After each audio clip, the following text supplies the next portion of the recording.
കർത്താവിന് സ്തോത്രം. ഈ വിലപ്പെട്ട സമയത്തിനായി ഞാൻ ദൈവത്തെ സ്തുതിക്കുന്നു. എല്ലാവരെയും കർത്താവ് ധാരാളമായിട്ട് അനുഗ്രഹിക്കട്ടെ. നമ്മളെ കർത്താവ് അവിടെ ഇവിടങ്ങളിലായിട്ട് എത്ര അത്ഭുതകരമായിട്ടാണ് ദൈവം നമ്മളെ സൂക്ഷിക്കുന്നത്. ലോക സംഭവങ്ങളെല്ലാം നമ്മളെ നിരാശപ്പെടുത്തുന്നത് മാത്രമാണ്. നമ്മളെ സന്തോഷിപ്പിക്കുവാൻ പര്യാപ്തമായിട്ടുള്ള ഒന്ന് ദൈവവചനം മാത്രം. ഹല്ലേലൂയ. മനുഷ്യൻ്റെ ആത്മാവ് വിലപ്പെട്ടതാണ്, വിലയുള്ള ആത്മാവ്. ഒരു മനുഷ്യൻ സർവ്വലോകവും നേടിയാലും തൻ്റെ ആത്മാവിനെ നഷ്ടപ്പെടുത്തിയാൽ അവന് ഒരു പ്രയോജനവും ഇല്ലെന്നാണ്. ആത്മാവിനെ നഷ്ടപ്പെടുത്തുക.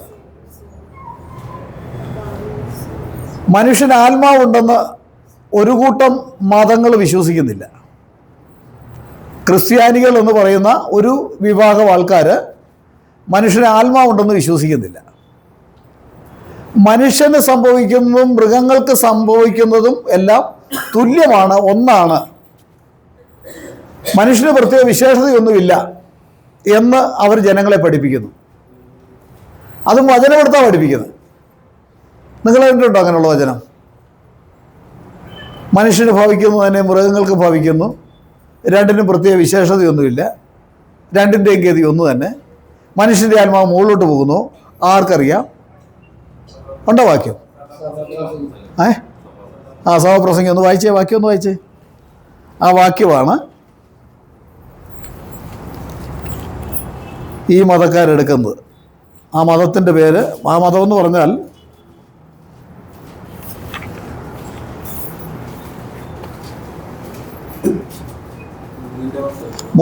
മൂന്നിൻ്റെ 19 മുതൽ വായിച്ചോ. മനുഷ്യർക്ക് ഭവിക്കുന്നു, മൃഗങ്ങൾക്കും ഭവിക്കുന്നു, രണ്ടിനും ഗതി ഒന്ന് തന്നെ. അത് മരിക്കുന്നത് പോലെ അവനും മരിക്കുന്നു, രണ്ടിനും ശ്വാസം ഒന്നത്രേ. മനുഷ്യന് മൃഗത്തെക്കാൾ വിശേഷതയില്ല, സകലവും ആയി അത്രേ. എങ്ങനെയാ?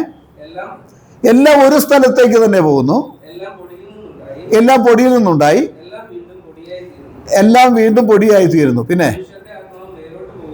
മനുഷ്യന്റെ ആത്മാവ് മേലോട്ട് പോകുന്നുവോ, മൃഗങ്ങളുടെ ആത്മാവ് കീഴോട്ട് ഭൂമിയിലേക്ക് പോകുന്നുവോ ആർക്കറിയാം? അതുകൊണ്ട് മനുഷ്യൻ തൻ്റെ പ്രവൃത്തികളിൽ സന്തോഷിക്കുന്നതല്ലാതെ മറ്റൊരു നന്മയുമില്ല എന്ന് ഞാൻ കണ്ടു. ആര് കണ്ടു? ശലോമോൻ കണ്ടു. ഈ ശലോമോൻ മറ്റൊരിക്കൽ പറഞ്ഞ ഒരു വാക്യം കൂടെ ഞാൻ നിങ്ങളുടെ ശ്രദ്ധയിൽ കൊണ്ടുവരാം. 15 സദൃശവാക്യം 15-ാം അധ്യായത്തിൻ്റെ 24-ാം വാക്യം.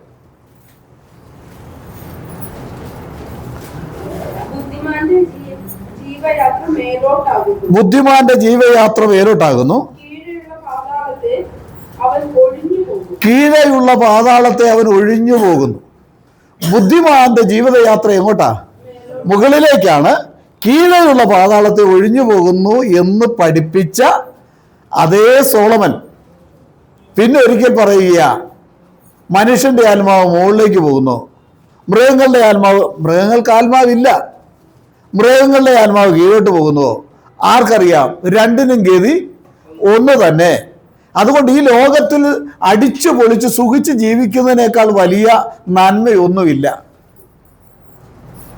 ഈ വാക്യം എടുത്തുകൊണ്ടാണ് ഒരു മതം നമ്മുടെ കുടുംബങ്ങളിൽ കടന്നു വരുന്നത്, അല്ലേ? ഏത് വാക്യമാ? മൃഗങ്ങൾക്ക് മനുഷ്യന് ആത്മാവില്ല, മനുഷ്യന് ആത്മാവുണ്ടെന്ന് വിശുദ്ധ ബൈബിളിൽ വളരെ വ്യക്തമായിട്ട് പല ആവർത്തി നമുക്ക് കാണാൻ കഴിയുന്നുണ്ട്.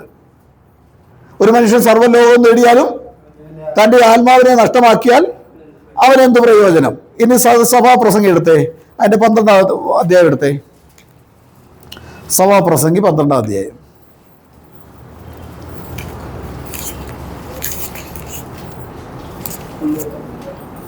അതിൻ്റെ 4-ാം വാക്യം ഒന്ന് വായിച്ചേ.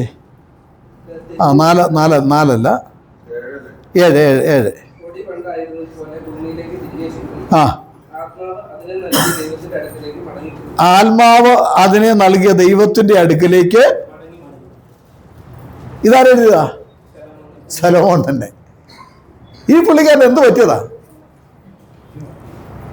എന്തെങ്കിലും ഒരു തകരാറുണ്ടായിട്ടുണ്ടല്ലേ? അല്ലെങ്കിൽ തിരിച്ചും മറിച്ചും പറയുന്ന ഈ സ്വഭാവം ദൈവമക്കൾക്ക് കൊള്ളാവോ? ഞങ്ങള് ഉവ്വ ഉവ്വ എന്നും ഇല്ല ഇല്ല എന്നുമാണ്.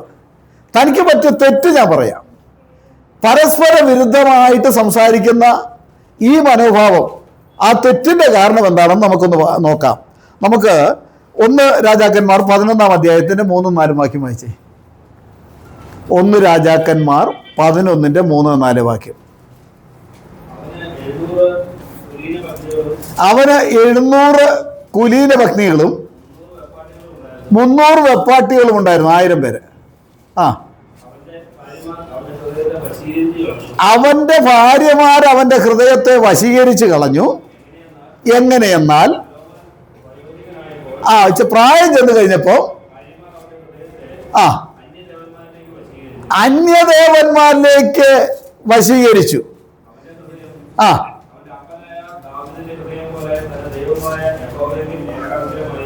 അവന്റെ ഹൃദയം അവന്റെ അപ്പനായിരുന്ന ദാവീദിന്റെ ഹൃദയം പോലെ ദൈവസന്നിധിയിൽ ഏകാഗ്രമായിരുന്നില്ല എന്ന് പറഞ്ഞാൽ സമനില തെറ്റിപ്പോയി. മാനസിക രോഗി എന്ന് വേണമെങ്കിൽ വിളിക്കാം. ഹല്ലേലൂയ. കാരണം ഒരു വിഗ്രഹം ഉണ്ടാക്കരുത്. മീതെ സ്വർഗത്തിലും താഴെ ഭൂമിയിലും ഭൂമിക്ക് വെള്ളത്തിലുമുള്ള ഒന്നിന്റെ പ്രതിമകൾ ഉണ്ടാക്കുകയോ ആരാധിക്കുകയോ നമസ്കരിക്കുകയോ അതിനെ വണങ്ങുകയോ ചെയ്യരുത് എന്ന് പറഞ്ഞിരിക്കുന്ന പ്രമാണം വിട്ടിട്ട് സ്വന്തം ഭാര്യമാര് പറയുന്ന വാക്ക് കേട്ട് പോയി തുള്ളി. എല്ലാ കാര്യവും ഭാര്യമാരെ അനുസരിക്കണം? വേണ്ട. ഭാര്യമാരെ അനുസരിക്കേണ്ട എന്നല്ല ഞാൻ പറയുന്നതിന് സാരം. ഒരു കുടുംബം എങ്ങനെ പോകണം, എങ്ങനെ ആയിരിക്കണം എന്ന് ബൈബിളിൽ വ്യക്തമായിട്ടുള്ള പ്രമാണമുണ്ട്. ഈ പ്രമാണം വിട്ട് വ്യതിചലിച്ചാൽ അവിടെ പിന്നെ ആരാ കയറി പ്രവർത്തിക്കുന്നേ? സാത്താൻ. ഒരു വിഗ്രഹം ഉണ്ടാക്കരുത്. അത് തന്നെയല്ല, ഒരിക്കൽ ഇതൊക്കെ പറഞ്ഞു. ഒന്ന് വായിച്ചേ, സദൃശവാക്യം 4:23 വായിച്ചേ.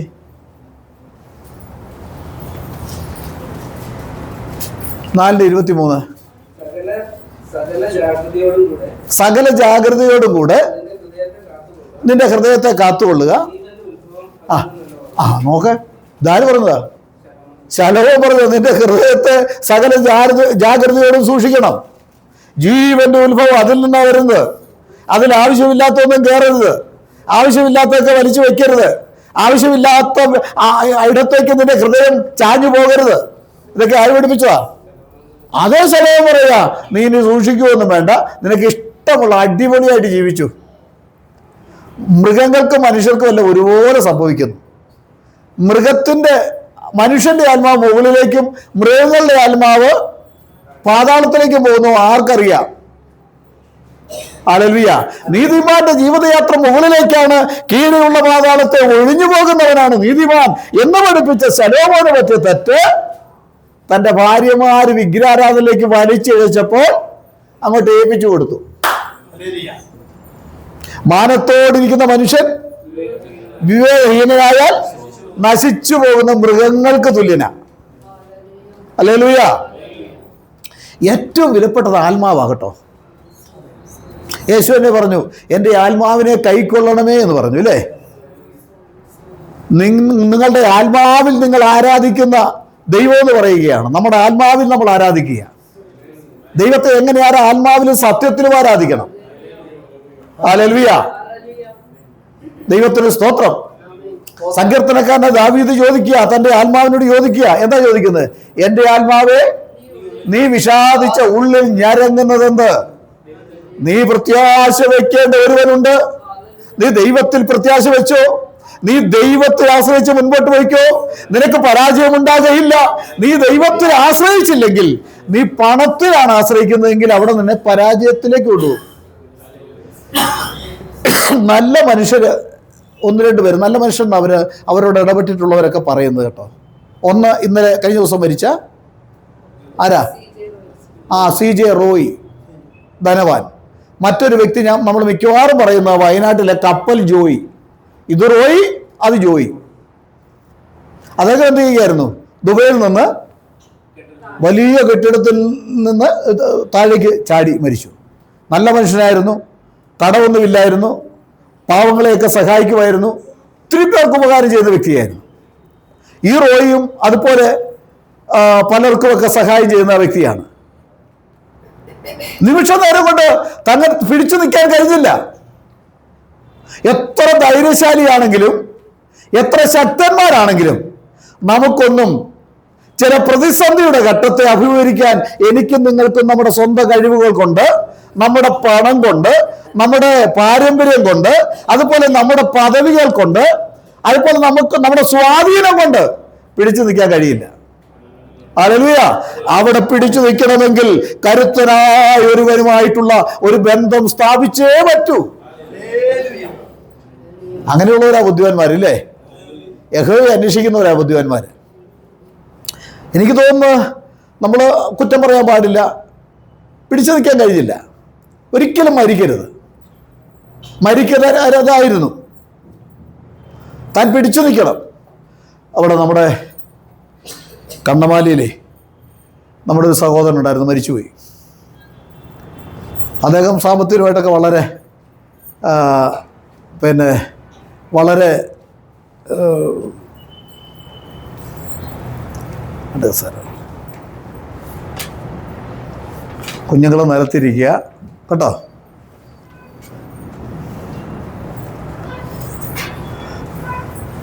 അദ്ദേഹം സാമ്പത്തികപരമായിട്ടേ വളരെ ഞെരുക്കമുള്ളവരെ അവസ്ഥയിൽ ജീവിക്കുകയാണ്.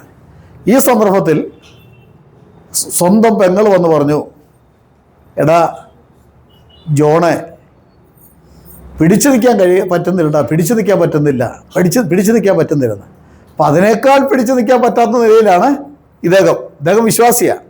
പിടിച്ചു നിൽക്കാൻ പറ്റുന്നില്ലടാ, പിടിച്ചു നിൽക്കാൻ പറ്റുന്നില്ലടാ എന്ന് പറഞ്ഞു.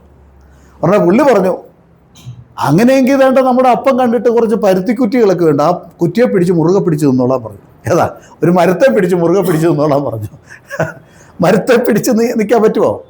എത്ര സമയം നിൽക്കും? മുറുകെ പിടിച്ച് നിൽക്കണമെങ്കിൽ കരുത്തനായ ഒരുവൻ കൂട്ടിന് വേണം. അവനുമായിട്ടൊരു ഫെലോഷിപ്പ് വേണം, അവനുമായിട്ടൊരു ആരാധന വേണം, അവനുമായിട്ടൊരു ബന്ധം സ്ഥാപിക്കണം. ഹല്ലേലൂയ, ദൈവത്തിന് സ്തോത്രം. ഒരു ഭക്തൻ പാടിയില്ലേ, യേശുവൻ പക്ഷമായി തീർന്നതിനാൽ എന്തോരാനന്ദം ഈ ഭൂവിൽ വാസം. യേശുവൻ തീർന്നതിനാൽ എന്തോരാനന്ദം ഈ ഭൂവിൽ വാസം. എന്തു മോദം പാർത്തേലത്തിൽ ജീവിക്കും നാൾ. എന്തു മോദം പാർത്തേലത്തിൽ ജീവിക്കും നാൾ. ഈ ലോകരാക്ഷേപം ചൊല്ലിയാലും ദുഷ്ടർ പരിഹാസം ഓതിയാലും, ഈ ലോകരാക്ഷേപം ദുഷ്ടർ പരിഹാസം ഓതിയാലും, ഏൻ പ്രാണനാഥൻ പോയതായ പാദമതി. ഏൻ പ്രാണനാഥൻ പോയതായ പാദമതി. യേശുയൻ എന്തോരാനന്ദം ഈ ഭൂവിൽ വാസം. യേശുയൻ പക്ഷമായി തീർന്നതിനാൽ എന്തോരാനന്ദം ഈ ഭൂവിൽ വാസം. എന്തോ മോദം പാർത്തേലത്തിൽ ജീവിക്കും നാൾ. എന്തോ മോദം പാർത്തേലത്തിൽ ജീവിക്കും നാൾ. ഹല്ലേലൂയ.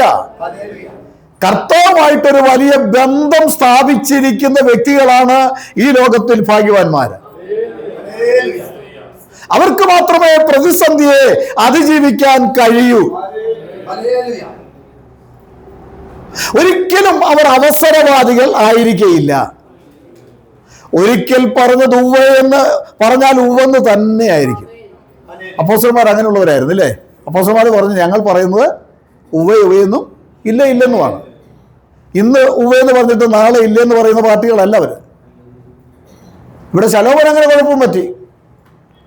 അതുകൊണ്ടായിരിക്കും ശലോമോൻ വിശ്വാസ വീരന്മാരുടെ പട്ടിക എവിടെയുള്ളത്? എബ്രായർ 11-ാം അധ്യായം അനേക വിശ്വാസ വീരന്മാരുടെ പട്ടിക പറയുന്നിടത്ത് ആരുടെ പേരില്ല? സോളമന്റെ പേര് കാണുന്നില്ല. കാരണം എന്താ? താൻ വിഗ്രഹാരാധനയിലേക്ക് തന്റെ ഭാര്യമാരെ പ്രീതിപ്പെടുത്താൻ, ഭാര്യമാരെ പ്രസാദിപ്പിക്കുവാൻ, ഭാര്യമാര് കാണിക്കുന്ന അനീതിക്ക് കൂട്ടുനിന്നു. ജീവന്റെ പുസ്തകത്തിൽ അവന്റെ പേരില്ല. ഹല്ലേലൂയ. ദൈവത്തിന് സ്തോത്രം. അപ്പോൾ ശലോമോന്റെ ഈ വാക്യം എടുത്തുകൊണ്ടാണ് ആര് വരുന്നത്? ഒരു മതക്കാര് വരുന്നത്. മനുഷ്യന് ആത്മാവില്ല, അത് വെറുതെയാണ്. ഒരിക്കൽ എനിക്ക് ഒരു അനുഭവം ഉണ്ടായി. ആത്മാവില്ല എന്ന് പറഞ്ഞപ്പോൾ ആത്മാവ് ഉണ്ടെന്നുള്ള വാക്യങ്ങൾ എടുത്തു തന്നപ്പോൾ അവർക്ക് എന്നെ ഒന്ന് അടിക്കണം. അവസാനം ഒരു വീട്ടിലാണ് നടന്ന സംഭവമാണ്. കതകിൻ്റെ ആ ഇത് വലിച്ചു തുറന്നിട്ട് ഞാൻ വെളിയിലിറങ്ങി. അല്ലെങ്കിൽ അവർ അടിച്ചാനും മകനോട് പറഞ്ഞു അടിയടാന്ന് പറഞ്ഞു, കൊടുക്കടാന്ന് പറഞ്ഞു. അയാളെ വെറുതെ വിടല്ലെന്ന് പറഞ്ഞു. ഏതാ ഈ മതക്കാര്? ദൈവത്തിന് സ്തോത്രം.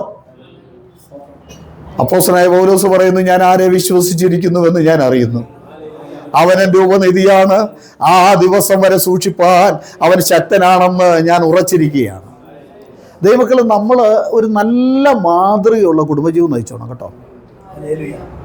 ഭാര്യഭർത്തൃ ജീവിതം നല്ല മാതൃക.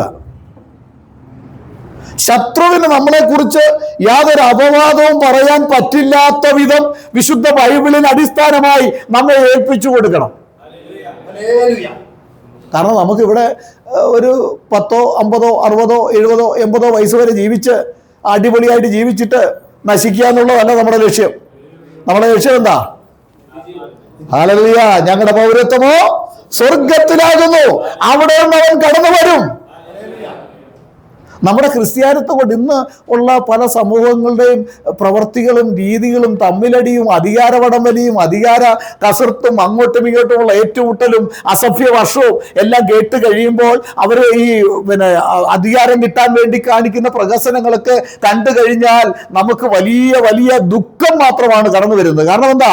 നമ്മൾ ഇവിടെ സ്ഥിരം വസിക്കേണ്ടവരല്ല. ഹല്ലേലൂയ.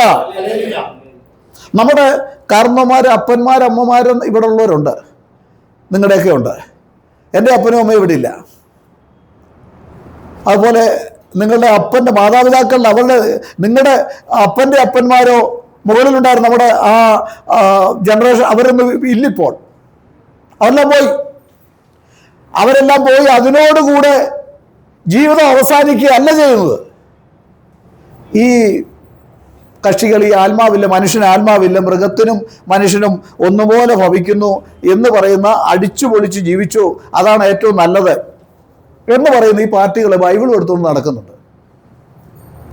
ബൈബിള് പല വീടുകളിൽ കയറി ഇറങ്ങി നടക്കുന്നുണ്ട്. എന്തിനു വേണ്ടിയാ?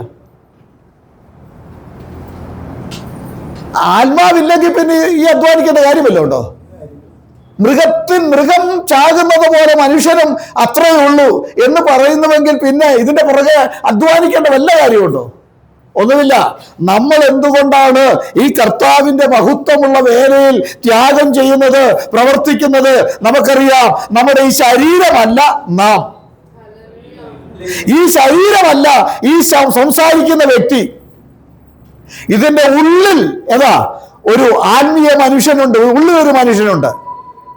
ഈ മനുഷ്യന് ആത്മാവെന്ന് പറയുന്ന ആത്മാവിന് ജീവിക്കുവാൻ വേണ്ടി ഈ ലോകത്തിൽ 2 കരം ആവശ്യമാണ്.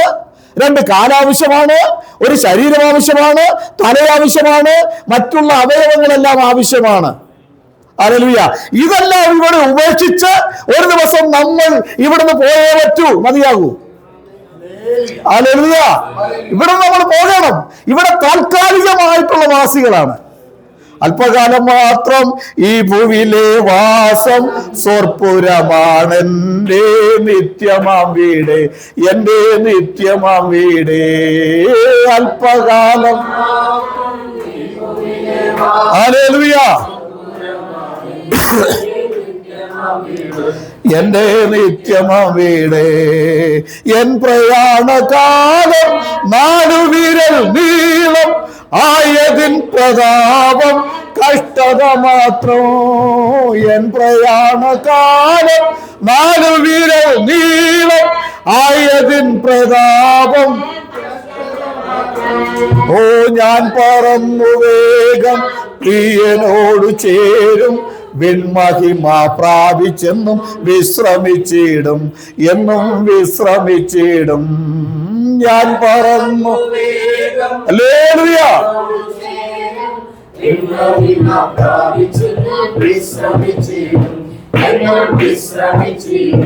ആമേൻ. അല്പകാലം.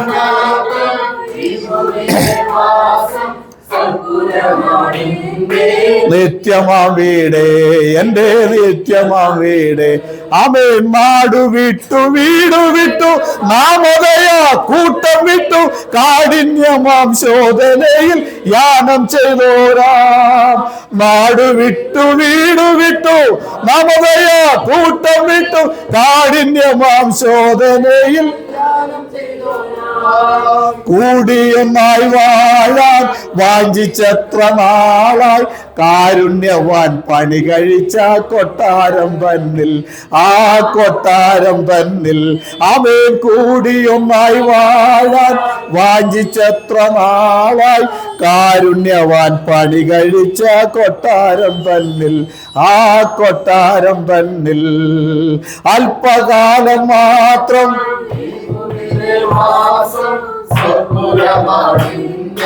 നിത്യമാം വീട്, എന്റെ നിത്യമാം വീട്.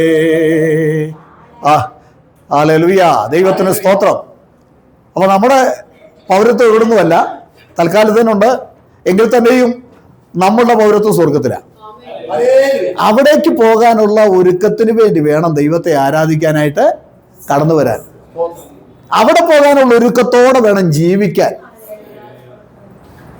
നാട്ടുകാരെ കാണിക്കാനും വീട്ടുകാരെ കാണിക്കാനും സഭാഭാഷണെ കാണിക്കുവാനും മറ്റുള്ള വിശ്വാസികളെ കാണിക്കുവാനുള്ള ഒന്നും നമുക്ക് വേണ്ട. അതുകൊണ്ടൊന്നും ഒരു ഗുണവുമില്ല. അതെല്ലാം കേവലം മണ്ണാങ്കട്ടയാണ്. ഹല്ലേലൂയ. ദൈവത്തിന് സ്തോത്രം. നമുക്കൊരു രാജ്യം ഒരുക്കുന്നുണ്ട്, കർത്താവ് ഒരുക്കുന്നുണ്ട്. അവിടേക്ക് പോകാനുള്ള ആ ജാഗ്രതയോടെ, ആ ഒരുക്കത്തോടെ, ആ വേഷത്തോടെ, വിശ്വാസത്തോടെ ജീവിക്കണം. അതിനുവേണ്ടി ഇറങ്ങി തിരിച്ചിരിക്കുന്നവരാ കർത്താവായ യേശു ക്രിസ്തുവിന്റെ നാമത്തിലുള്ളവര്. ഹല്ലേലൂയ. അബ്രഹാമൊക്കെ എന്താ?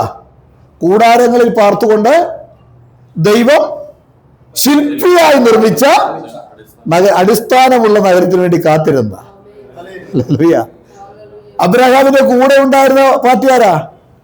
ലോത്ത്. ലോത്തിന്റെ അല്ല, അപ്പോ അബ്രഹാമിന്റെ അവരെവിടാ പാർത്തത്?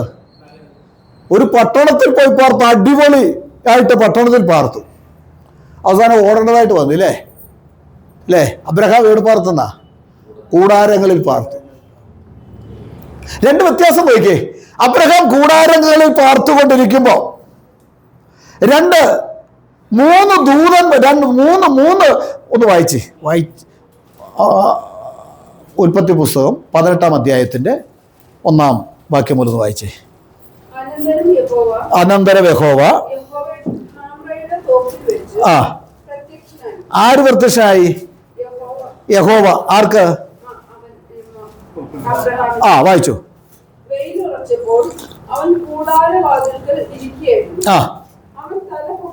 അവൻ തലപൊക്കി നോക്കി. ഞാൻ പലപ്പോഴും പറഞ്ഞിട്ടുള്ളതാ. അബ്രഹാമിന്റെ ഒരു പ്രത്യേകത എന്തായിരുന്നു? തലപൊക്കി നോക്കുന്നവനായിരുന്നു. അല്ലേ? തലപൊക്കി നോക്കിയാൽ എന്താ ഗുണം? തലപൊക്കിയില്ലെങ്കിൽ ഇവിടെ ഈ പരിസരം മാത്രമേ കാണത്തുള്ളൂ. അല്ലേ? തല പൊക്കി നോക്കിയാലോ ദൂരേക്ക് കാണാം. വിദൂര അല്ലെങ്കിൽ ദീർഘവീക്ഷണം. ഹല്ലേലൂയ. അബ്രഹാം ഇസ്ഹാക്കിനെ യാഗം കഴിക്കാൻ ചെന്നപ്പോഴും അബ്രഹാം വെട്ടാൻ വാളെടുത്തപ്പോൾ ഒരു ശബ്ദം സ്വർഗത്തിൽ നിന്നുണ്ടായി, അബ്രഹാമേ വാളന്റെ മേൽ കൈവയ്ക്കരുത് എന്ന് പറഞ്ഞു. അവിടെയും അവൻ തലപൊക്കി നോക്കിയപ്പോൾ ആ പ്രശ്നത്തിന്റെ അപ്പുറത്തായിട്ട്, അവന്റെ മകൻ യാഗമാകാൻ കിടക്കുന്നതിന്റെ അപ്പുറത്തായിട്ട്, ഒരുക്കിയ യാഗത്തിന്റെ അപ്പുറത്തായിട്ട് അവൻ തലപൊക്കി നോക്കിയപ്പോൾ ദൈവത്തിന്റെ കരുതൽ കണ്ടു. ഹല്ലേലൂയ. ഒരാട്ടിൻകുട്ടി കാട്ടുവള്ളിയിൽ കുടുങ്ങി അവിടെ കിടക്കുന്ന കാഴ്ച കണ്ടു. നീ തലപൊക്കി നോക്കിയാൽ നിനക്ക് ദീർഘവീക്ഷണമുണ്ടെങ്കിൽ നിന്റെ ജീവിതത്തിന്റെ പ്രശ്നത്തിന്റെ അപ്പുറത്തായി നിനക്ക് വേണ്ടി കരുതിയിട്ടുള്ള ദൈവത്തിന്റെ കരുതൽ കാണാൻ കഴിയും. നീ ഇപ്പോൾ ഏത് പ്രശ്നത്തിലാണ് അകപ്പെട്ടിരിക്കുന്ന എനിക്കറിയാൻ ഒക്കുകയില്ല. നീ അകപ്പെട്ടിരിക്കുന്ന പ്രശ്നം എന്തും ആയിക്കൊള്ളട്ടെ, ആ പ്രശ്നത്തെ നോക്കി താടിക്ക് കൈയും കൊടുത്ത് നിരാശപ്പെട്ടിരിക്കാതെ നിന്റെ നിരാശ മാറ്റി അതിന്റെ അപ്പുറത്തേക്ക് നോക്കൂ. നിനക്ക് ദൈവത്തിന്റെ കരുതൽ കാണുവാൻ കഴിയും. അപ്പൊ തലവെക്കി നോക്കുന്ന അല്ലേ? അതുകൊണ്ടല്ലേ ലോത്ത് അത് വായിക്കണ്ട. ഇപ്പം ലോത്ത് നോക്കി അബ്രഹാമും ലോത്തും തമ്മിൽ ഇങ്ങനെ പോരുന്ന അവസരത്തില് അബ്രഹാമിന്റെ ഇടയന്മാരും ലോത്തിന്റെ ഇടയന്മാരും തമ്മിൽ വഴക്കുണ്ടായി. നമ്മുടെ സഹോദരങ്ങളാ, ഇത് നല്ലതല്ല. അതുകൊണ്ട് നീ ഇടത്തോട്ട് പോയാൽ ഞാൻ വലത്തോട്ട് പൊക്കോളാം, നീ വലത്തോട്ട് പോയാൽ ഞാൻ ഇടത്തോട്ട് പൊക്കോളാം, നിനക്ക് ഇഷ്ടമുള്ള നീ അങ്ങ് തിരഞ്ഞെടുത്തു എന്ന് പറഞ്ഞു. അപ്പോൾ ലോത്ത് എന്ത് ചെയ്യുന്ന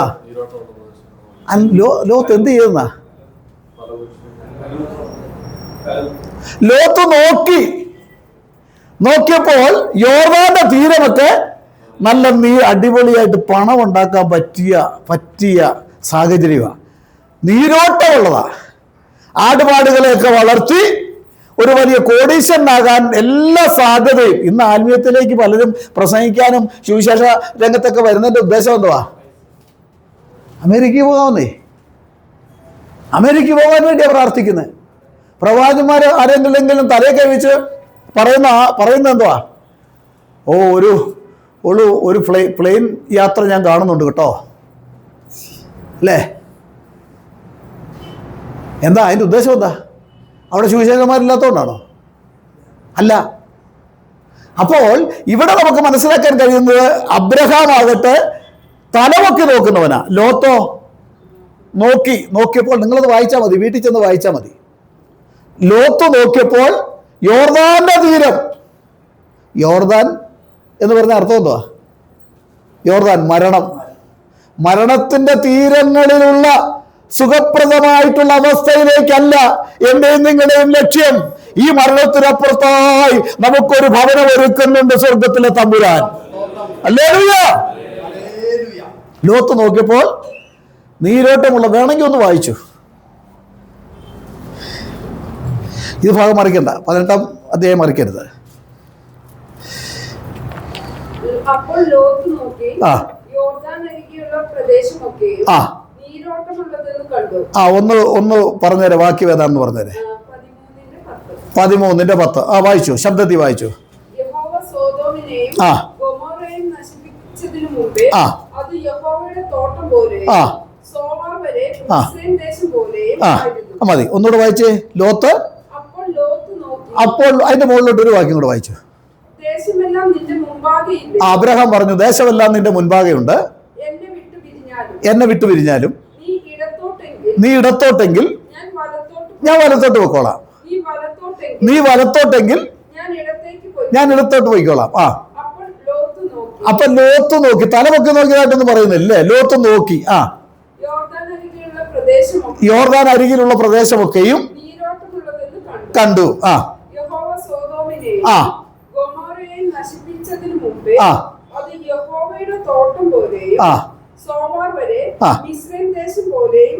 മതി. ലോത്ത് നോക്കുന്നുവെങ്കിൽ നീ നിന്റെ പരിസരങ്ങളേക്കാണ്. നമ്മളിന്നും ജീവിക്കുന്നത് എങ്ങനെയാ? ഒരാൾ പറഞ്ഞു, പണ്ട് ഈ TV ഒക്കെ ഉള്ള സമയത്ത് എല്ലാ വീടിനും ഓലപ്പരയാണെങ്കിലും കൊള്ളാം, ചെറിയ പ്ലാസ്റ്റിക് കൊണ്ട് കെട്ടിയതാണെങ്കിലും കൊള്ളാം. അതിൻ്റെ മുകളിൽ എന്തുണ്ടായിരുന്നു? ഒരു ആൻറ്റിന ഉണ്ടായിരുന്നു അല്ലേ? ആൻറ്റിന ഇങ്ങനെ വെച്ചേക്കും. അപ്പം വീട്ടുകാരിക്ക് അങ്ങോട്ടും രസിക്കുന്നില്ല. അയലോക്കത്ത് മുഴുവൻ വീടിൻ്റെ മുകളിൽ എന്ത് വന്നിരിക്കുക? ആൻറ്റിന വന്നിരിക്കുക. പറഞ്ഞ് എടോ തനിക്ക് TV മേടിക്കാനുള്ള പൈസ ഇല്ലെങ്കിൽ എവിടുന്നെങ്കിലും ഒരു ആൻറ്റിനെയെങ്കിലും മേടിച്ച് പൊക്കി വെക്കാൻ നാട്ടുകാരെ ഒന്ന് കാണിക്കണ്ടേ? അതെങ്കിലും മേടിച്ച് വീടിൻ്റെ മുകളിൽ കൊണ്ട് വെക്കാനാ പറഞ്ഞത്. അല്ലെങ്കിൽ മനുഷ്യനെ കാണിക്കാൻ വേണ്ടി ആയിരിക്കരുത് നമ്മുടെ സ്തോത്രവും നമ്മുടെ ജീവിതവും നമ്മുടെ ഹല്ലേലൂയയും നമ്മുടെ പ്രാർത്ഥനയും നമ്മുടെ ആരാധനയും. നമ്മുടെ ഹൃദയത്തിന്റെ അന്തർഭാഗത്ത് ഒരു ജീവിക്കുന്ന ദൈവമുണ്ടെന്നും ആ ദൈവമാണ് എന്നെ നിലനിർത്തുന്നതെന്നും അവനില്ലാതെ എനിക്ക് ഒരു ചുവട് മുൻപോട്ട് വെക്കാൻ കഴിയില്ലെന്നുള്ള ബോധമുണ്ടാകണം. ഹല്ലേലൂയ, ദൈവത്തിന് സ്തോത്രം. ക്രിസ്ത്യാനിയായിട്ട് ജീവിക്കുന്ന ഒരു മനോഭാവം നമ്മുടെ ജീവിതത്തിൽ ഉണ്ടാകണം. ഇനി വായിച്ചു 18-ാം അധ്യായം. അവൻ തലപൊക്കി നോക്കിയപ്പോൾ 3 പുരുഷന്മാർ തന്റെ നേരെ നിൽക്കുന്നത് കണ്ടു. ആ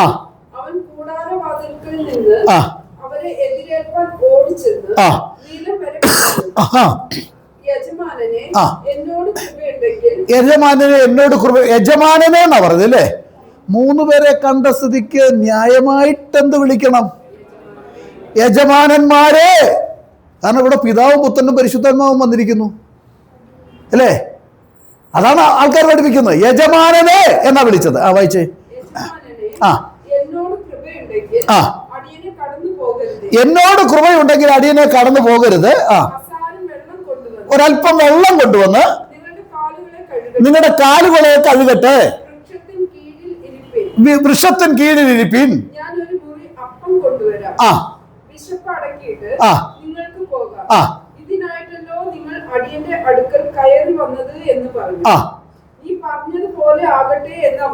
നീ പറഞ്ഞതുപോലെ ആകട്ടെ എന്ന് പറഞ്ഞ് ദൂതന്മാര് അല്ലെങ്കിൽ യഹോവയായ ദൈവം, യഹോവയാണെന്ന് തെളിവുണ്ട് കേട്ടോ.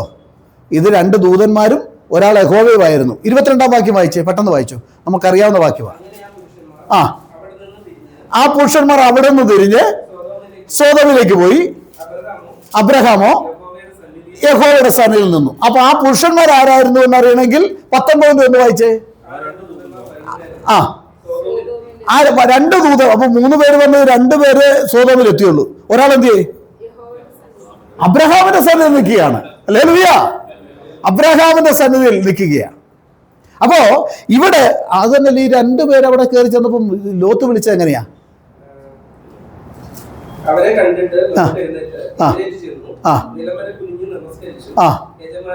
യജമാനന്മാരെ. 3 പേര് വന്നിട്ട് അബ്രഹാം ഏകദൈവ വിശ്വാസിയാ അല്ലേ? ലോത്ത് എനിക്ക് തോന്നുന്നു തീർത്ഥക്കാരനായിരുന്നു തോന്നുന്നു അല്ലേ? ആയിരിക്കല്ലേ? അബ്രഹാം ഏകദൈവ വിശ്വാസിയായിരുന്നു. 3 പേരെയും കണ്ടിട്ട് അബ്രഹാമിന് കാര്യം മനസ്സിലായി. ലോത്ത് യജമാനന്മാരെ എന്ന് വിളിക്കുന്ന കൂട്ടത്തിലുള്ള പാർട്ടിയാ. അബ്രഹാം ഇവിടെ ആര്? പിതാവും പുത്രനും പരിശുദ്ധാത്മാവും.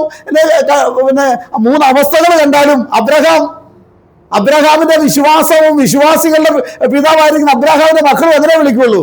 യജമാനനെ എന്ന് മാത്രമേ വിളിക്കുകയുള്ളൂ, യജമാനന്മാരെ എന്ന് വിളിക്കുകയില്ല. ഹല്ലേലൂയ. അവിടെ ഒന്നുകൂടെ വായിച്ചേ ഭാഗം.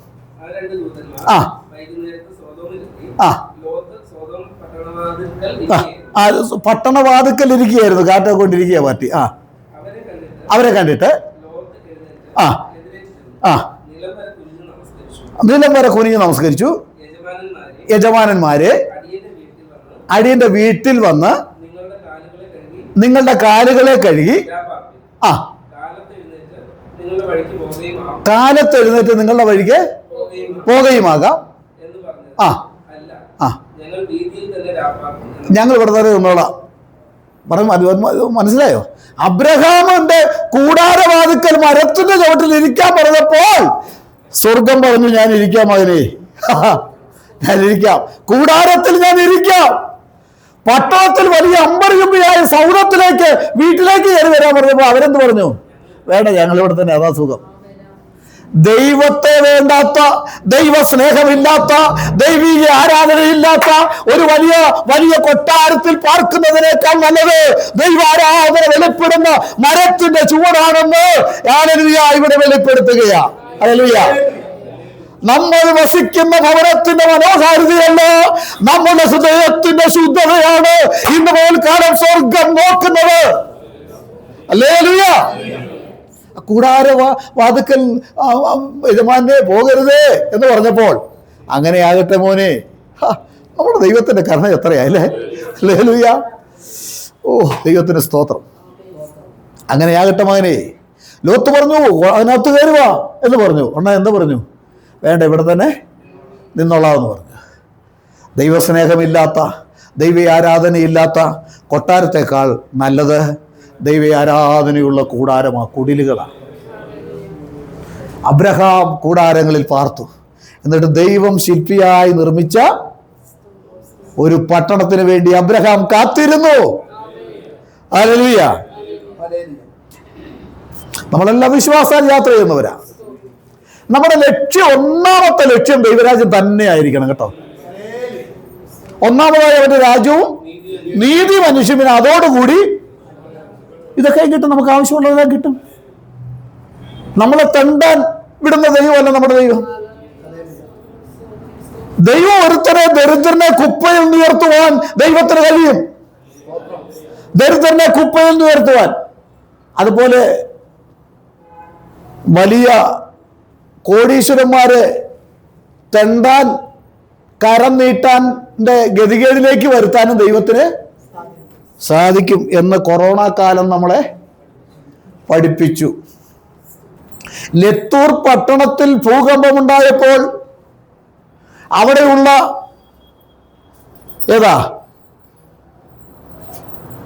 അവിടെയുള്ള രത്നവ്യാപാരികൾ സാധാരണ ഭിക്ഷക്കാരുടെ കൂടെ നിന്ന് ഒരു കഷ്ണം അപ്പം തരണേ എന്ന് പറഞ്ഞ്, ബ്രെഡ് തരണേ എന്ന് പറഞ്ഞ് ഒരു കഷ്ണം അപ്പത്തിന് വേണ്ടി കൈ നീട്ടിയത് നമ്മൾ കണ്ടതാ. ഹല്ലേലൂയ. ഒരുത്തനെ ദരിദ്രനാക്കണമെങ്കിൽ അത് ആർക്ക് കഴിയും? ദൈവത്തിന് കഴിയും. ഒരുവനെ സമ്പന്നനാക്കുവാൻ ആർക്ക് കഴിയും? ദൈവത്തിന് കഴിയും. അതുകൊണ്ട് നമ്മൾ ദൈവത്തിൽ ആശ്രയിച്ചോണം. അഹങ്കരിക്കരുത്, നിഗളിക്കരുത്. നല്ല മാതൃകയുള്ള കുടുംബജീവൻ നയിപ്പാൻ എനിക്കും നിങ്ങൾക്കും കഴിയണം. നല്ല ഭാര്യയായിട്ട് ജീവിച്ചോണമെന്ന്, നല്ല മാതൃകയുള്ള. ഈ എത്ര കാലമുണ്ട്? ഇപ്പം നമ്മൾ നമ്മുടെ ഭർത്താവിനെ സ്നേഹിച്ചില്ലെങ്കിൽ, ഇപ്പം നമ്മൾ നമ്മുടെ ഭാര്യയെ സ്നേഹിച്ചില്ല, പിന്നെ എന്നാ ചത്ത് കഴിഞ്ഞിട്ട് കാണത്തില്ല. ചത്ത് കഴിഞ്ഞ് മരിച്ചു കഴിഞ്ഞിട്ട് കുഴിയിൽ പോയി തിരി കത്തിക്കുക, അതിൻ്റെ അവിടെ പോയി തിരി കത്തിച്ചിട്ട് പ്രാർത്ഥിച്ച് കരഞ്ഞ് ഒക്കെ നിൽക്കുക. അപ്പോൾ ഓർക്കും, ഉണ്ടായിരുന്നെങ്കിൽ അത് പറയണ്ടായിരുന്നു, ഇത് പറയണ്ടായിരുന്നു, അടിക്കണ്ടായിരുന്നു. അടിക്കുന്ന ഭാര്യമാരൊന്നും നമ്മുടെ കൂടെ ഇല്ലാത്തതിനാൽ ഞാൻ ദൈവത്തെ സ്തുതിക്കുക. ഭാര്യമാരെ അടിക്കുന്ന ഭർത്താക്കന്മാരും നമ്മുടെ കൂടെ ഇല്ലാത്തതിനാൽ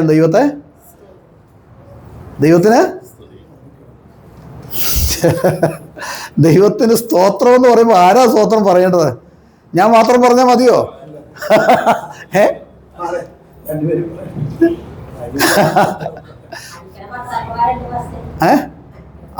അങ്ങനെ വരട്ടെ. ഹല്ലേലൂയ. അരുത്. ഹല്ലേലൂയ. ദൈവത്തിന് സ്തോത്രം. അമേരിക്കയിലൊക്കെ ഈ ഭാര്യമാരുടെ അടി കൊള്ളുന്ന ഭർത്താക്കന്മാരുണ്ടെന്നാണ് പറയുന്നത്. അവർ എല്ലാത്തിനും കണക്ക് കൂട്ടലുണ്ടല്ലോ. ഒരാൾ എത്ര പ്രാവശ്യം തുമ്മും, അല്ലേ? ഒരു വർഷം എത്ര തുമ്മലുണ്ട്, എല്ലാത്തിനും കണക്ക് കൂടല. അപ്പോൾ ഭാര്യമാരുടെ അടി കൊണ്ട് ജീവിക്കുന്ന ഭർത്താക്കന്മാരുണ്ടെന്നാണ് പറയുന്നത്. ഭർത്താക്കന്മാരുടെ അടി കൊണ്ട് ജീവിക്കുന്ന ഭാര്യമാരുമുണ്ട്. അവിടെ വിവാഹം നടത്തുന്ന എന്തിനു വേണ്ടിയാണ്? വിവാഹം നടത്തി ഒരു ദിവസം വിവാഹം നടത്തി കഴിഞ്ഞിട്ട് നടത്തുന്ന അതിൻ്റെ പിറ്റേ ദിവസം തന്നെ ഡൈവേഴ്സിന് അപേക്ഷ കൊടുക്കുക. അങ്ങനെ ഒരു കുടുംബം അവിടെ ചെന്നെന്നാണ് പറഞ്ഞത്. ഫലിതമായിട്ട് പറയുന്നതായിരിക്കും അവർ. പക്ഷേ ഒന്ന് ചോദിച്ചു, നിങ്ങളുടെ കല്യാണം ഇന്നലെയല്ലേ നടന്ന വിവാഹം? ഇന്ന് ഇത് ഡൈവേഴ്സിന് വരുന്നതിൻ്റെ കാരണം എന്താ? ഇന്നലെ അങ്ങോട്ട് നടന്നതല്ല ഉള്ളൂ. ഇന്നലെ ഇതിന് രണ്ടിനും കൂടെ സമയമില്ലായിരുന്നു. ഏതാ? വിവാഹത്തിനും ഡൈവേഴ്സിനും കൂടെ ഇന്നലെ സമയമില്ലാഞ്ഞുകൊണ്ടാണ് ഇന്ന് വന്നെന്ന്. എത്രമാത്രം തകർച്ചയിലാണ് ഇന്നത്തെ കുടുംബജീവിതം പോകുന്നറിയാമോ? ഹല്ലേലൂയ. ജീവിക്കുന്ന ദൈവമക്കൾ നമുക്ക് അടിസ്ഥാനം ഇതാണ്. ഒരു ജീവിക്കുന്ന ക്രിസ്ത്യാനിക്കുള്ള അടിസ്ഥാനം ദൈവത്തിന്റെ മാറ്റമില്ലാത്ത വചനമാണ്. ഇതിനനുസരിച്ച് ജീവിക്കുന്നവര് ഭാഗ്യവന്മാരെന്നല്ല, കല്യാണം കഴിച്ചാൽ മതിയെന്ന്. അതേ, ഞാനും ഉള്ള ഒരു സ്റ്റേജിലാണ്. നമ്മുടെ തൃശ്ശൂർ വരദണ്ഡി പാഷ കല്യാണം നടത്തുകയാണ്. ഞാനും ആ സ്റ്റേജിലുണ്ട്. മിക്കവാറും പാഷന്മാരെല്ലാം ഉണ്ട്. ആലപ്പുഴ വെച്ചാണ് നടക്കുന്നത്. യുവാവിനോട് കാര്യങ്ങളെല്ലാം പറഞ്ഞു, നീ ഇന്ന കാര്യങ്ങളൊക്കെ ചെയ്യണം. അത് യുവതിയോട് പറഞ്ഞു, നീ ഭർത്താവിനെ അനുസരിക്കണം, ഭർത്താവിന് കീഴ്പ്പെടണം, നല്ല മാതൃകയായിരിക്കണം, വിശ്വസ്തരായിരിക്കണം, എല്ലാം നല്ല വിശദമായിട്ട് പറഞ്ഞു. ഭർത്താവിനോട് പറഞ്ഞു. എന്നിട്ട് സമ്മതിച്ചോ എന്ന് ചോദിച്ചു. സമ്മതിച്ചെന്ന് പറഞ്ഞു. ഇത് പറ്റിയില്ലെങ്കിൽ നീ എഴുന്നേറ്റ് പോടാ, നീ നിന്റെ പണിക്ക് പോടാന്ന് പറഞ്ഞു. ഏതാ, നിനക്കിത് അംഗീകരിക്കാൻ പറ്റിയല്ല, നീ നിന്റെ പണിക്ക് പോയിക്കോ, ഈ പരിപാടിക്ക് ഇറങ്ങല്ലേ. ദൈവത്തിന് സ്തോത്രം. അല്ലെങ്കിൽ ഇന്നുള്ള ലോകജാതികൾ ജീവിക്കുന്നത് പോലെയല്ല ദൈവത്തിൻ്റെ മക്കൾ ജീവിക്കേണ്ടത്. നല്ല മാതൃകളായിരിക്കണം. യോശുവ പറഞ്ഞു, ഞാനും എൻ്റെ കുടുംബവും ഞങ്ങൾ യഹോവയെ സേവിക്കും. ഹല്ലേലൂയ. ഒരു പാട്ടുണ്ട് കേട്ടോ, അതിൻ്റെ ട്യൂൺ എനിക്കറിയത്തില്ല. ദൈവമുള്ള വീട്ടിൽ ജനിച്ചു ഞങ്ങൾ, ക്രിസ്തുവുള്ള വീട്ടിൽ വളർന്നു ഞങ്ങൾ, വാഴ്ത്തിപ്പാടും എന്നും സ്നേഹനാഥനെ, ഭാഗ്യമെത്ര ഭാഗ്യം ഈ ഭവനത്തിൽ, വാഴ്ത്തിപ്പാടും എന്നും സ്നേഹനാഥനെ. രാവിലെ എഴുന്നേൽക്കുമ്പോൾ അപ്പൻ വചനം വായിക്കുകയും വചനം ഞങ്ങൾക്ക് പങ്കിട്ട് തരികയും ചെയ്യും. അമ്മ ഞങ്ങൾക്ക് വേണ്ടി പ്രാർത്ഥിക്കുന്ന ശബ്ദം ഞങ്ങൾക്ക് കേൾക്കാം. ഇതൊക്കെയാണ് ആ പാട്ട് ട്യൂൺ നല്ല ട്യൂണാണ്. എൻ്റെ ട്യൂൺ അനുസരിച്ച് എനിക്ക് പാടാൻ പറ്റുള്ളൂ. അതുകൊണ്ടാണ്, അത് ക്ഷമിക്കുക. അപ്പോൾ ഒരു ദൈവമുള്ള വീട്ടിൽ ജനിക്കുക, ഒരു ദൈവവേദനയായി ജീവിക്കുക എന്ന് പറഞ്ഞാൽ അതിനേക്കാൾ ഭാഗ്യ പദവിയൊന്നുമില്ല. എനിക്ക് അങ്ങനെ ഒരു ഭാഗ്യം എനിക്ക് കിട്ടി കേട്ടോ. നല്ല പ്രാർത്ഥിക്കുന്ന ഒരു മാതാവിൻ്റെ, ഒരു ക്രിസ്തീയ സ്വഭാവമുള്ള ഒരു കുടുംബത്തിൽ ജനിച്ചു വളരാനായിട്ടുള്ള ഭാഗ്യം എൻ്റെ കർത്താവ് എനിക്ക് തന്നു. ഇടക്കാലം കൊണ്ട് ഞാനൊന്ന് ഉഴപ്പിയായിരുന്നു. ഇടക്കാലമല്ല, യൗവനത്തിൽ ഞാൻ സ്കൂളിലൊക്കെ പഠിക്കുന്ന അവസരത്തിലൊക്കെ അല്പം ഉഴപ്പിയെങ്കിലും ഞാൻ മദ്യപിച്ചിട്ടില്ല. ചീട്ട് കളിക്കോ മറ്റ് ദുർമാർഗത്തിലേക്കോ പോകാനായിട്ട് ദൈവം എന്നെ വിട്ടില്ല. യാതൊരു ദുർമാർഗത്തിലും യാതൊരു മദ്യപാനത്തിനോ ഒന്നും പോകാൻ ദൈവം അനുവദിച്ചില്ല. എങ്കിലും ഇടയ്ക്ക് അല്പ സിനിമയൊക്കെ കണ്ട് ചെറുതായിട്ട് സിഗരറ്റൊക്കെ വലിച്ച് പോകുന്ന അവസരത്തിൽ ഒരിക്കൽ എനിക്ക് അങ്ങനെ ഒരു അവസരമുണ്ട്. ഞാൻ വേറെ സ്ഥലത്ത് പോയിട്ട് വരിക. അന്ന് എൻ്റെ അപ്പന് ഈ ഇളം നീല കളറുള്ള ഈ ആകാശ നീല കളറുള്ള ഷർട്ട് ഇഷ്ടമാണ്. ഇദ്ദേഹം ഇങ്ങനെ അകലേന്ന് വരുന്നുണ്ട്, ഞാനും ഇങ്ങനെ പോവുകയാണ്. എൻ്റെ വായിലിരിക്കുന്നൊരു സിഗരറ്റാണ്. ഇദ്ദേഹത്തിന് എന്നെയും കണ്ടിട്ട്, ഞാനും വേറെ ഷർട്ട് ഇട്ടാണ് വരുന്നത്. 2 ആഴ്ചയായി കണ്ടിട്ട് ഇദ്ദേഹത്തിന് എന്നെ കണ്ടിട്ടും മനസ്സിലായില്ല. ഞാൻ അടുത്ത് വന്നപ്പോഴാണ് ഇത് എൻ്റെ അപ്പനാണെന്ന് മനസ്സിലായത്. അപ്പൻ എന്നെ കണ്ടോ ഇല്ലയോ എന്നൊന്നും അറിയത്തില്ല. ഞാൻ അതേ രീതിയിൽ എന്ത് ചെയ്യുന്നറിയാമോ, തിരിച്ചു നടന്നു. അങ്ങനെ ഒരു സിഗരറ്റ് വലിക്കുമായിരുന്നു പല പ്രാവശ്യം. പിന്നെ സിനിമ കണ്ടിട്ടുണ്ട്. മറ്റ് യാതൊരുവിധ അനീതിയിലേക്കും ദുർമാർഗത്തിലേക്കും മദ്യപാനത്തിലേക്ക് പോകാൻ തമ്പുരാൻ ഇടയാക്കിയില്ല. ഞാനൊരു ഒരു ക്രിസ്തീയ ഭവനത്തിൽ ഞാൻ ജനിച്ചു വളർന്നത് കൊണ്ട്, എൻ്റെ മാതാവ് പ്രാർത്ഥിക്കുന്ന മാതാവായിരുന്നു കൊണ്ട്, എൻ്റെ മാതാവിൻ്റെ ഒരു പ്രത്യേകത ഉണ്ടായിരുന്നു കേട്ടോ. രാവിലെ ഞങ്ങളെ സ്കൂളിലൊക്കെ വിടുന്ന അവസരത്തിൽ രാവിലെ എഴുന്നേറ്റ് ഞങ്ങൾക്ക് ആഹാരമൊക്കെ തന്ന് സ്കൂളിൽ വിട്ടിട്ട് എൻ്റെ അമ്മ എന്ത് ചെയ്യുന്നറിയോ, അപ്പോൾ ഒന്ന് കഴുകിയല്ല. അമ്മ കുളിയെല്ലാം കഴിഞ്ഞതിന് ശേഷം അവിടെ മാറിയിരുന്ന്, അന്ന് ഓലപ്പരയായിരുന്നു, അവിടെ ഒരു മുറിയിൽ മാറിയിരുന്ന് അമ്മച്ചി കരയുമായിരുന്നു, ഞങ്ങൾക്ക് വേണ്ടി കരയുമായിരുന്നു, കരഞ്ഞ് പ്രാർത്ഥിക്കും. ഒരു 11 മണി വരെ 12 മണി വരെ ദിവസവും ഞങ്ങൾക്ക് വേണ്ടി കരയുമായിരുന്നു. അതിനുശേഷമേ ആഹാരം കഴിക്കുകയുള്ളായിരുന്നു. ഞാൻ പലപ്പോഴും ആ പ്രാർത്ഥനയുടെ ശബ്ദം ഞാൻ കേട്ടിട്ടുണ്ട്. ദൈവം വളരെയധികം അനുഗ്രഹങ്ങൾ അതിൻ്റെ പിൻപിൽ നൽകുവാനിടയായി തീർന്നിട്ടുണ്ട്. അതുകൊണ്ട് മാതാപിതാക്കൾ, നിങ്ങൾ നിങ്ങളുടെ കുഞ്ഞുങ്ങൾക്ക് വേണ്ടി പ്രാർത്ഥിച്ചോണം. സ്കൂളിൽ പോകുന്ന ഉടൻ തന്നെ, മിക്കവാറും ഇപ്പം നമ്മുടെ സഹോദരിമാർക്കെല്ലാം ജോലിയുണ്ട്. ജോലി ഇല്ലാത്തവർ വീട്ടിൽ ഇരുന്ന് എന്ത് ചെയ്യണം, അല്പസമയം വേർതിരിച്ച് പ്രാർത്ഥിച്ചോണം. മക്കൾക്ക് വേണ്ടി പ്രാർത്ഥിച്ചോണം, സമയം വേർതിരിച്ച്. പിന്നെ അവസാനം പിന്നെ പ്രാർത്ഥിക്കാൻ സമയം കിട്ടിയെന്ന് വരികയില്ല. ചിലപ്പോൾ നമ്മൾ രോഗികളാകും, നമ്മൾ രോഗാവസ്ഥയിലാകും, നമ്മൾ ക്ഷീണിക്കും. നമുക്ക് വേണ്ടി തന്നെ പ്രാർത്ഥിക്കാൻ പറ്റാത്ത സ്റ്റേജ് ഉണ്ടാകും. അതുകൊണ്ട് ലഭിക്കുന്ന സമയം ദൈവസന്നിധിയിൽ പ്രാർത്ഥിച്ച് നമ്മൾ മുൻപോട്ട് പോയിക്കൊള്ളണം. ദൈവത്തിന് സ്തോത്രം. ഹല്ലേലൂയ. അതുകൊണ്ട് നമുക്ക് വായിച്ച ഭാഗത്തേക്ക് വീണ്ടും ഒന്ന് വരാം.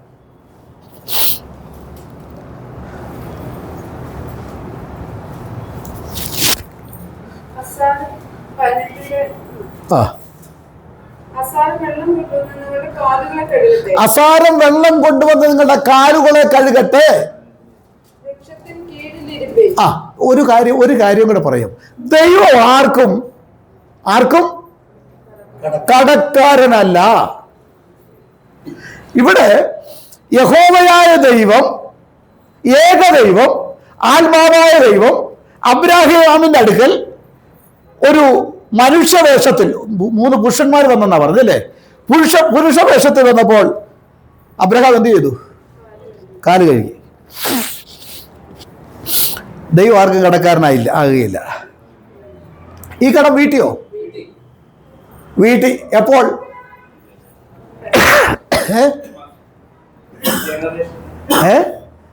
ആ യഹോവയായ ദൈവം മനുഷ്യനായി, വേഷത്തിൽ മനുഷ്യനായി, മനുഷ്യ സാദൃശ്യത്തിൽ ഈ ലോകത്തിലേക്ക് കടന്നു വന്നപ്പോൾ, അബ്രഹാമേ, നീ യഹോവയായ ദൈവത്തിന്റെ കാല് കഴിയെങ്കിൽ, അവൻ വേഷത്തിൽ മനുഷ്യനായി വന്നപ്പോൾ നിന്റെ സന്തതിയുടെ, നിന്റെ തലമുറയുടെ കാല് കഴിയവനാ. അവരവന്റെ പാദം കഴുകി. ആരുടെ? അബ്രഹാമിന്റെ സന്തതിയുടെ പാദം കഴുകി. ഹല്ലേലൂയ. അബ്രഹാമിന്റെ സന്തതിയുടെ പാദം അവൻ കഴുകി. ദൈവം ആർക്കും കടക്കാരനല്ല. നീ കർത്താവിന് വേണ്ടി എന്തെങ്കിലും ചെയ്താൽ നിന്റെ തലമുറയ്ക്ക് വേണ്ടി ചെയ്യുന്ന ദൈവമാണ് നമ്മുടെ ദൈവം. ഹല്ലേലൂയ. കുറേക്കാരൻ യേശുവിന്റെ ക്രൂശ് ചുമക്കുവാൻ സഹായിച്ചെങ്കിൽ കുറേക്കാരന്റെ തലമുറ അറിയപ്പെട്ട പ്രഗത്ഭരാക്കി തീർത്ത ദൈവമാണ് നമ്മുടെ ദൈവം. നീ ദൈവത്തിന് വേണ്ടി വിശ്വസ്തമായിട്ട് ഇന്ന് ജീവിച്ചാൽ നിന്റെ തലമുറയെ അവൻ മാനിച്ചിരിക്കും. ഹല്ലേലൂയ. ഹല്ലേലൂയ. ദൈവത്തിന് സ്തോത്രം. ഒരു പാട്ടിന്റെ 1-2 ചാൻ നിങ്ങൾ പാടിക്കേ.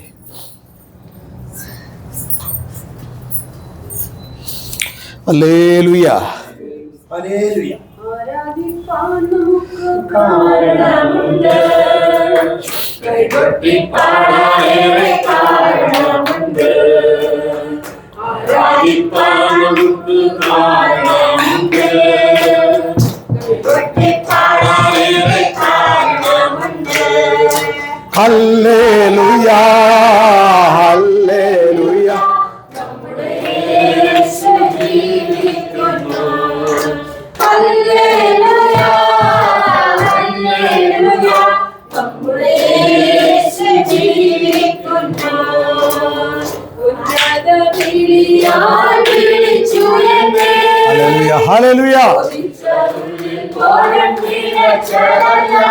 ആമേൻ. ഉന്നത വിളിയാൽ വിളിച്ചുയർന്നേ. ചോദിച്ച ഉള്ളിൽ പോലും ആമേൻ. ഹല്ലേലൂയ. Glory glory. ഹല്ലേലൂയ. ആമേൻ. ദയ തോന്നി എന്റെ മേൽ കൊരിഞ്ഞവല്ലേ, ഓ ആയുസ്സെല്ലാം നിനക്കായി നൽകിയിടുന്നു.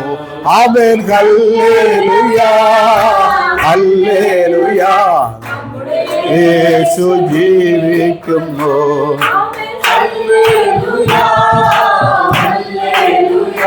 നമ്മുടെ യേശു ജീവിക്കുന്നു.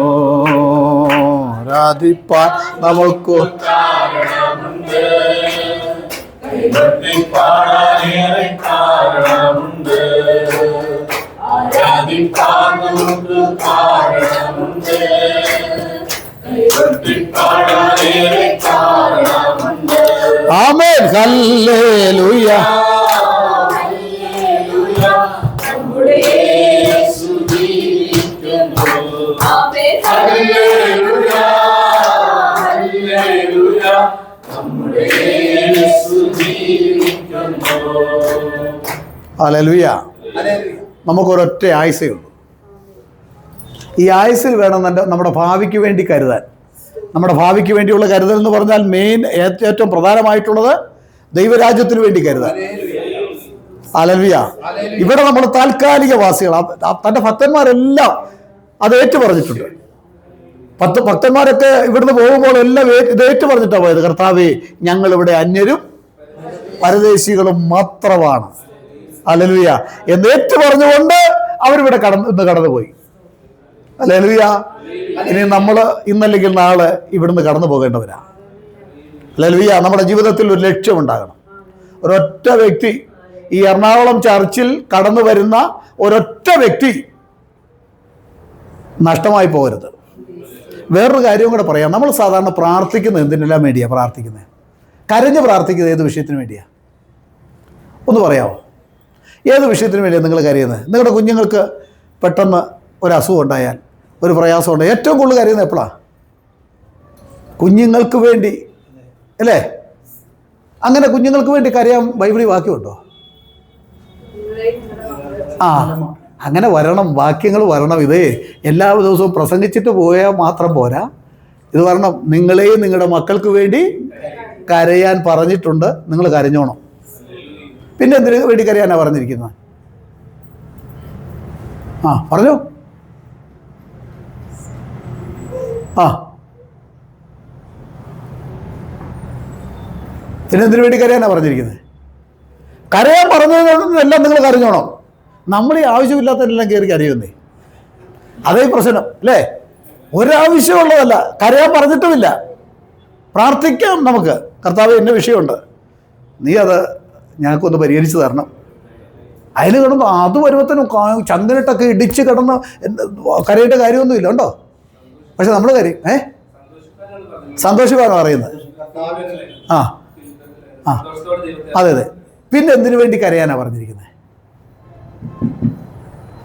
കർത്താവ് പറഞ്ഞത്, എന്നെ ചൊല്ലി നിങ്ങൾ കരയണ്ട, നിങ്ങളെ നിങ്ങളുടെ മക്കളെയും ചൊല്ലി നിങ്ങളുടെ തലമുറയ്ക്ക് വരാൻ പോകുന്ന കാര്യം ഓർത്ത് കരയണം.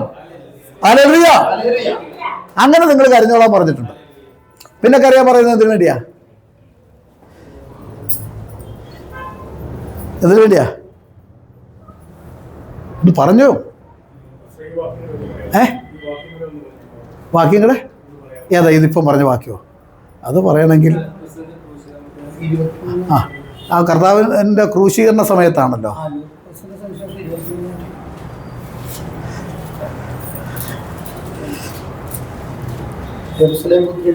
ആ, നിങ്ങൾ എന്നെ ചൊല്ലി കരയണ്ട, നിങ്ങളെയും നിങ്ങളുടെ ഞാനത് പറഞ്ഞോളാം, ഞാൻ പറയാം. ഓക്കെ. രണ്ടാമത്തെ കരയാൻ പറയുന്നത്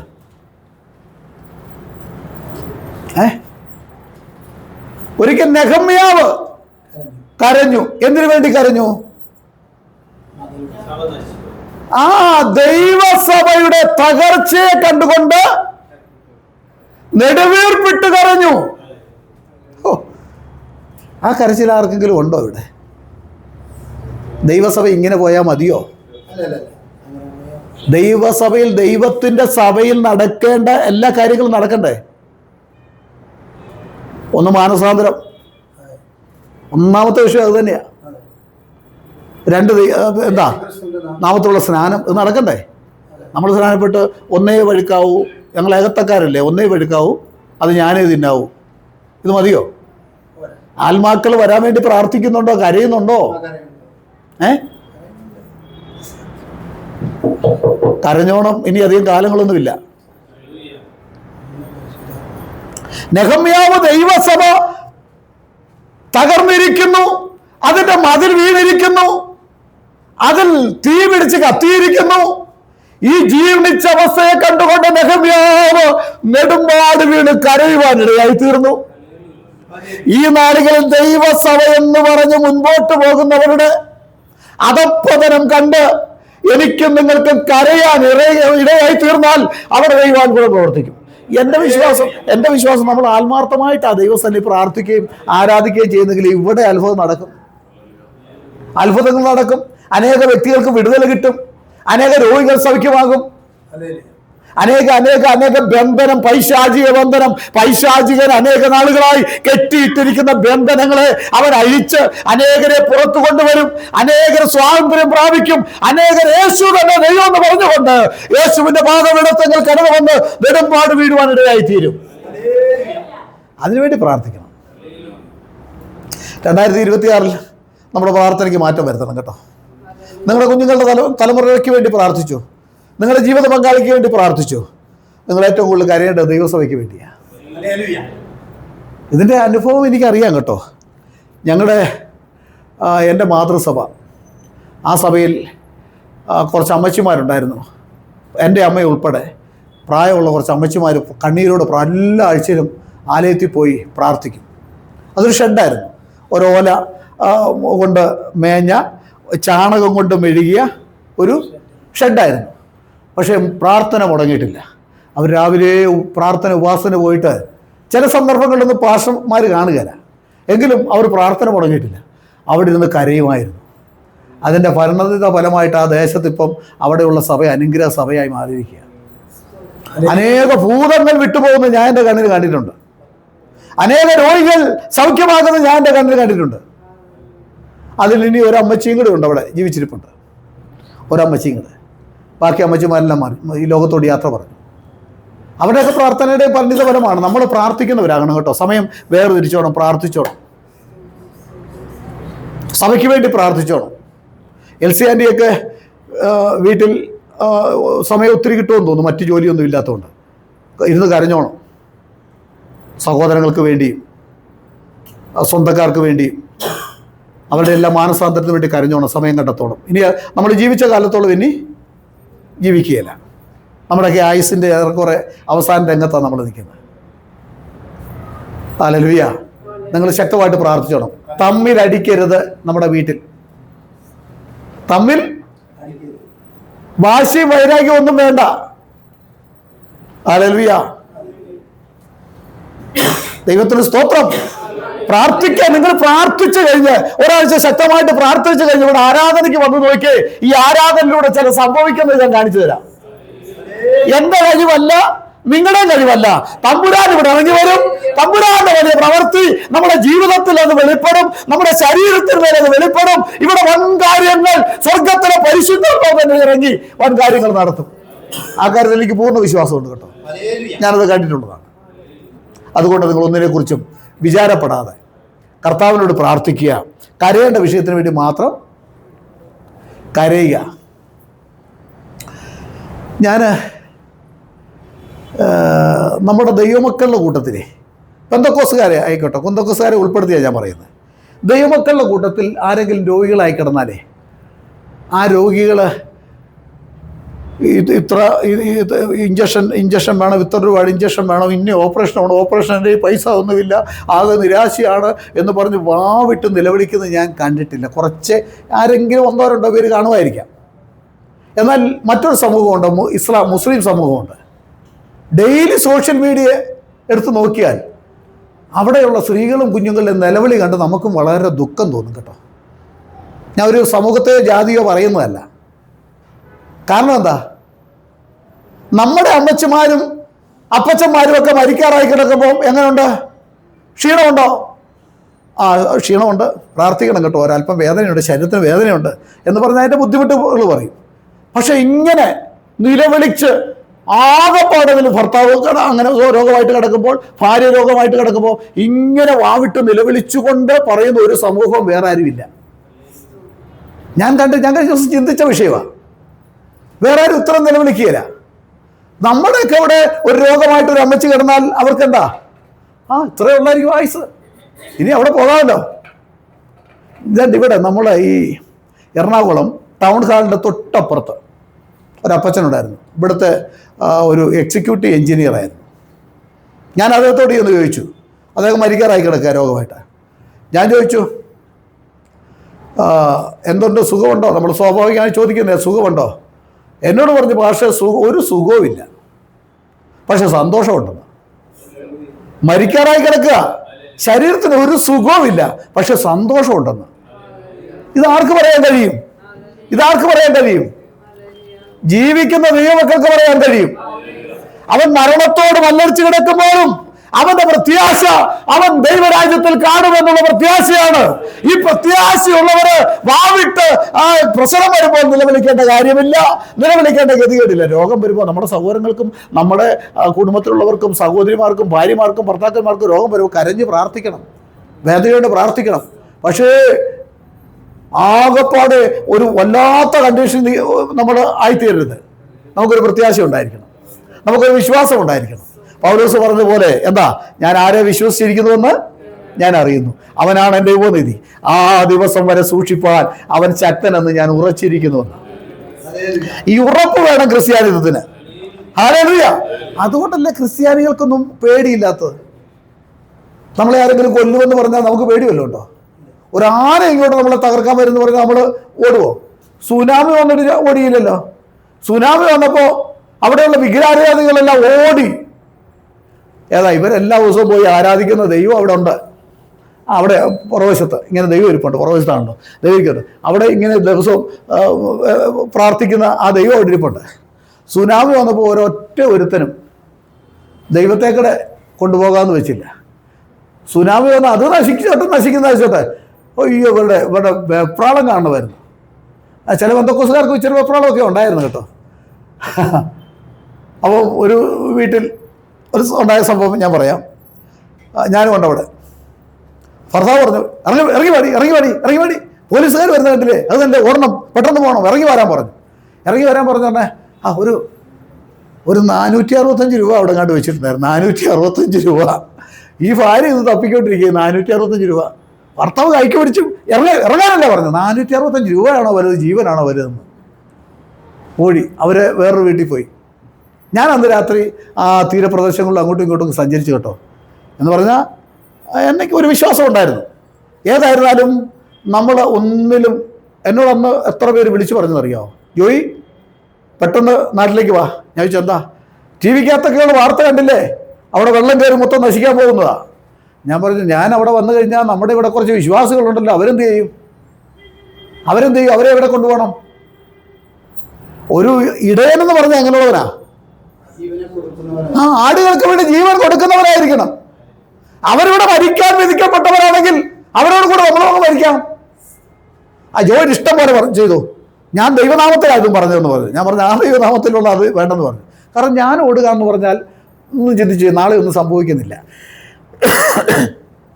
നാളെ ഇവിടുത്തെ സുനാമി ഒന്നും വന്നില്ല. സുനാമി സത്യത്തിൽ ആ സമയത്ത് വന്നില്ല കേട്ടോ. എല്ലാവരും ഓടിയ സമയത്ത് സുനാമി വന്നില്ല.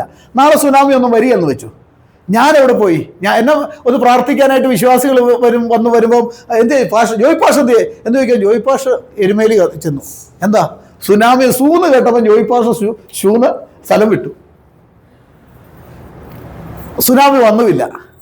ഞായറാഴ്ച ആരാധനയ്ക്ക് വരണമല്ലോ. ഞാൻ ഈ വിശ്വാസികളുടെ മുമ്പിൽ വന്നു നിന്നുകൊണ്ട് എന്താ പറയേണ്ടത്?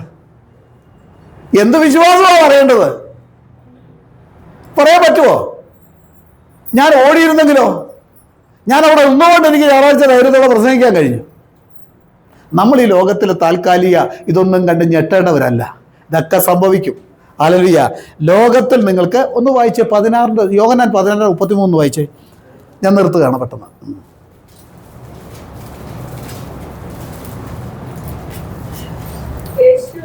ആ ആ ആ